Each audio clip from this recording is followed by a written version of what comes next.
All right, so it is officially time for me to drop the review of my 500 EXC-F.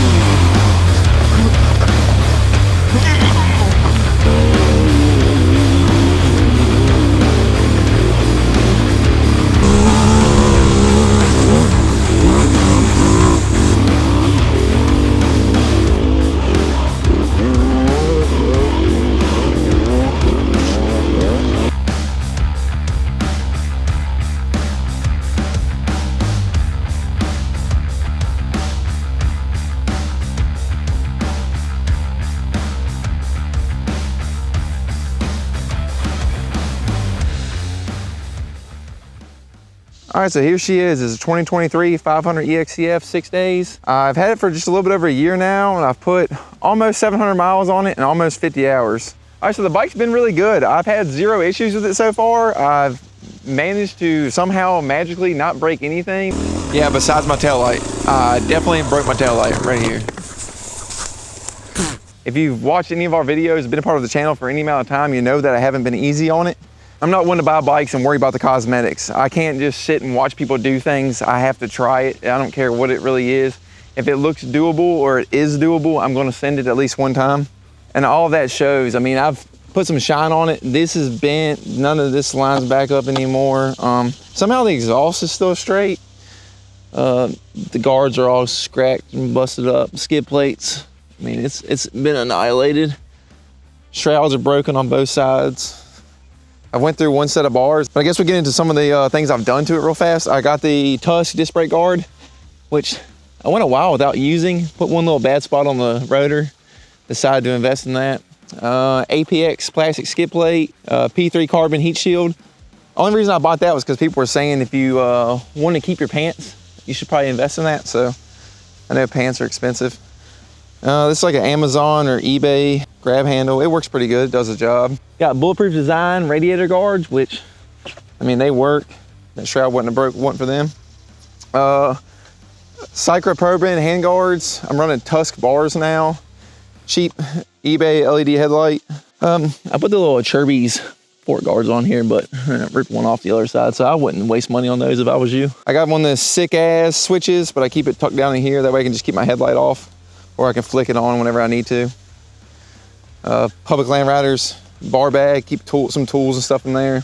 Gearing, I am down 1 on the front sprocket and up 2 on the rear. That's made a huge difference on how this bike feels off-road. Definitely use the clutch a lot less, helps the bike stay cooler. And then my favorite upgrade is the tires. I ran the stock tires for quite a while. They did really good. Just any kind of side hill, the rear end would just wash out and fall downhill. And mud. These tires sucked in the mud. Absolute garbage. Finally bit the bullet and upgraded tires. Ran Kenda Trackmasters for a while. I did a lot of cool stuff on those, but the only downside to those tires is wet rocks. And here on the East Coast, you run into a lot of wet rocks, especially riding dirt bike parks. So now I'm running the Bridgestone M59 up front with heavy duty tubes and a IRC Vulcan Enduro VE33S Dakota on the rear, which is a gummy with a heavy duty tube also. And I love that back tire. It works so well. And that front tire too, any kind of little wet slippery stuff, it's gripping and hooking really well. Now, when I bought this bike, I did not intend to be dirt bike riding. I bought it for a dual sport. I was just sick and tired of picking up my heavy 1290, and I wanted something smaller and lighter. And with that being said, this bike led me down a rabbit hole and a path that I never seen coming. I did not think we were gonna all of a sudden just be riding dirt bike parks. And I did not think that I would pick up dirt bike riding as fast as I have. If I would rewind time, would I still have bought the 500? Probably not. I think I would have bought a 300 instead. Two strokes are just a lot easier and a lot more fun to ride when it comes to this type of riding. But still, I don't hate the fact that I'm on the 500. This bike does everything I need to do. It does everything that I want to do. It's just a little bit more work to do.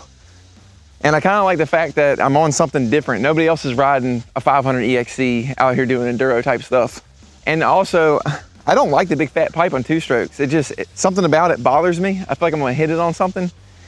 And I really like the bottom end power of a 4-stroke. I don't know, I guess if you ride a 2-stroke in the right gear, you can still have that snap and power maybe, I don't know. I've only ever ridden one time. Now, I have a few complaints, very small complaints. Number one complaint I have is I hate the stock rim locks. As you'll see, my front stem is tweaked and my rear stem is tweaked. No matter what I do, I can't stop spinning the tires on the rims. And my number two minor little issue I have with it, or thing I dislike, is the vibrations. They're not horrible off-road riding dirt bike places, but on the road you feel it a lot more, and it's mainly up here on the bars. With all that said, do I recommend the 500? Absolutely. I think it's the ultimate go anywhere, do anything bike, which is the whole reason why I'm not selling it and getting the 300 and why I'm keeping this bike. It's the fact that if I get bored riding dirt bikes, I can slap a Supermoto setup on it, start stunt riding again. I can go to a less aggressive tire and start doing more dual sport traveling type stuff again. I mean, you can ride this bike across the country. You can go race hard enduro on it. You can do anything the average Joe Blow normal rider is going to do. And yeah, I know certain bikes are better at certain things, and everybody wants that little bit of a competitive edge. But just be real with your riding abilities. For me, I'm just riding, just having fun. These bikes are known for going hours and hours and hours and hours and hours before needing top ends. They're very low maintenance. I think Round the World Paul put I want to say he put 100,000 miles on that bike, and I think he only ever did one top end, but he might have done more miles than that.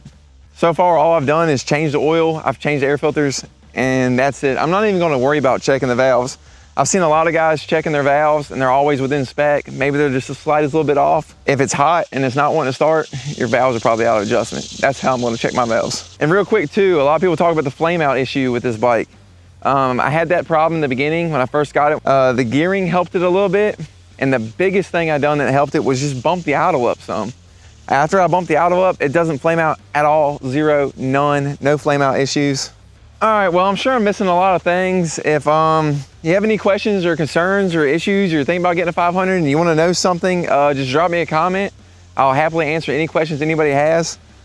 I love this bike, like I said. I'm completely happy with it. I'm more than content with it. Plan on riding it till it locks up. I mean, I'm just gonna send it until I kill this bike, and then I'll get something different. All right, well, if you wanna see videos of this bike in action, please click one of these videos here. Maybe click this playlist, and I will see you on the next one. Shoo!